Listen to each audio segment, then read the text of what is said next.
Welcome to Mishna study Masechet Sheviit Perek He Mishna Dalet. Over here in this Mishnah, continuing with the loof, again this vegetable, this onion-like vegetable that grew on pre-Shemitah, grew on the 6th year, and now entered the 7th year. And Rambam is actually here. He actually opens up this perush and he goes, "It's fully finished growing before the Sheviit year." Right, that's how he explains this Mishnah. So, luf shel erev Sheviit shenichnas leSheviit. You have the luf of the 6th year that entered into the 7th year, and according to Rambam, right, it says that it's finished growing on the Sheviit year, it finished growing on the 6th year. Right. So also, if you have onions from the kaitz, right, they're they actually Rambam says miuchasim zman sheshmo kaitz. Right, it's like we call it a summer onion, meaning they're very dry. Right, they dried out totally. V'chen pu'ah shel idit. Pu'ah shel idit is dyer's matter.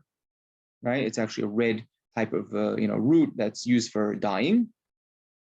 So Bet Shammai omrim okrim ota b'ma'arufot shel eitz. Bet Shammai says when you come to dig these out of the ground, you have to do so b'shinui. You have to do so with some type of change on the Sheviit. Right, so it doesn't look like you're digging in order to work the land. So you have to do so with these ma'rufot of wood, right? These ma'rufot,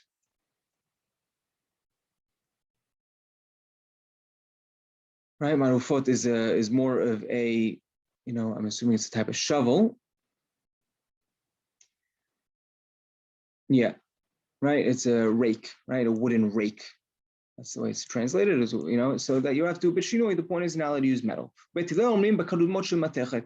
Bet Hillel says that you're allowed to use metal. You're allowed to use metal in order to uproot all these items. And a metal rake is okay. But Bet Hillel agree when it comes to the pu'ah shel tzlaot. So this is the dyer's matter, but it's deep in the ground. It's rooted very deep in the ground. Right? Sorry, Bet Shammai agrees to Bet Hillel that even some of these that are very hard to uproot, where a wooden rake would be just extremely hard or nearly impossible, that you are allowed to use a metal rake. Halacha is of course like Bet Hillel. Rambam doesn't point it out because as he told us in the introduction, he'll always people say halacha like Bet Hillel that you don't have to do it b'shinui, rather you're allowed to uproot it with metal rakes.